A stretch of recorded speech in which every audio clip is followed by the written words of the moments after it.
Freedom of speech in the United States is that sacred cow, attacking which, for a local politician, is equivalent to suicide. In the very First Amendment to the American Constitution, there is a direct prohibition on supporting or prohibiting any religion, restricting freedom of speech, press, and assembly. At the same time, the needs of state governance demand such prohibitions from time to time in the most unequivocal manner. This is when McCarthyism and the House Un-American Activities Committee arise. This is when the CIA starts Operation Mockingbird and takes control of the national media. You just can't list them all examples of how the interests of governance outweighed the noble prohibitions. When I criticize the US government, it's the most patriotic act an American citizen can perform. If, of course, we are talking about a government of the people, by the people, and for the people. And now, the government is violating my rights guaranteed by the First Amendment. If the truth is on their side, they should not fear lies, much less the truth. It turns out the truth is not on their side. Scott Ritter proudly stood up to the government when they searched his home, took his passport, and he couldn't leave the United States. A few days ago, however, he realized that defending his principles should go as far as the gallows, and he gave up. Ritter announced a complete refusal to cooperate with Russian TV.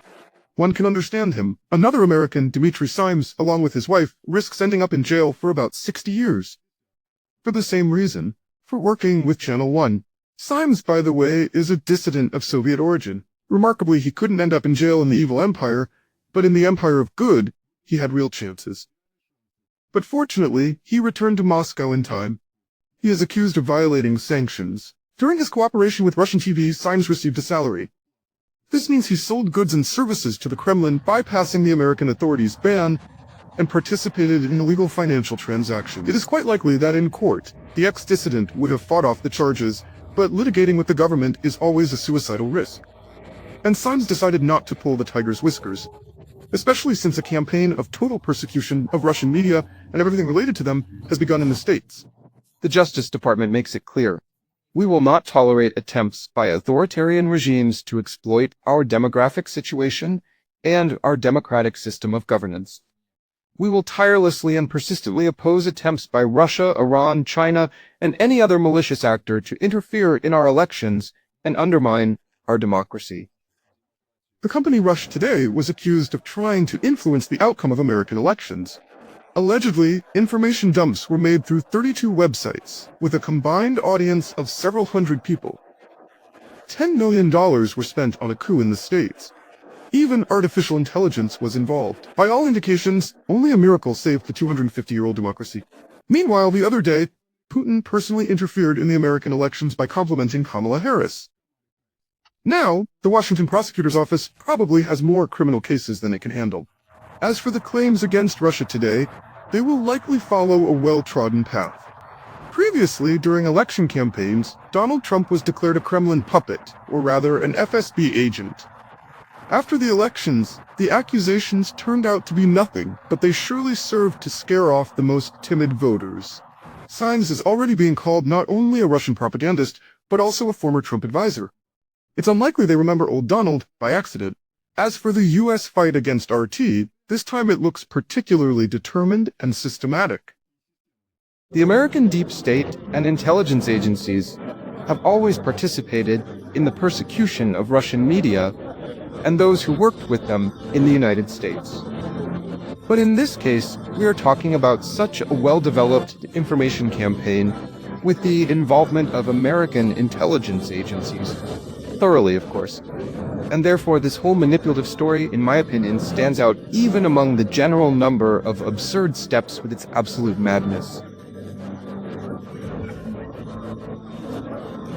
And on the other hand, it's tragicomedy. In the States, with their First Amendment, RT is now required to declare ownership and submit a list of employees to control and punitive authorities. But Russian broadcasting is actively pursued and eradicated not only in the New World. No, similar actions are taken in Europe. For example, in Latvia, no less than 16 journalists who collaborated with Russian media are on trial. The first of them was fined 14,000 euros. Moreover, there were no legal grounds for this, and they had to be painstakingly fabricated. Account closures, travel bans. All these investigative actions were taken because we were charged with violating EU Sanction 284. And that, by the way, is about solid food additives. But the fight against Russian media could somehow be explained by the conflict in Ukraine.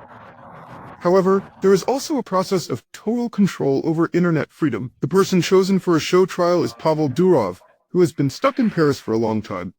His example should serve as a lesson to others.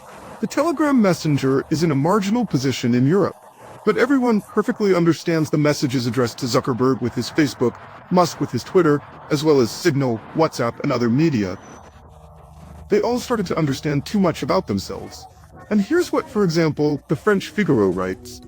With the arrest of Pavel Durov, French justice has started a risky game with the planet's internet giants. Well, global media magnates understand everything perfectly and don't need explanations from French newspapers.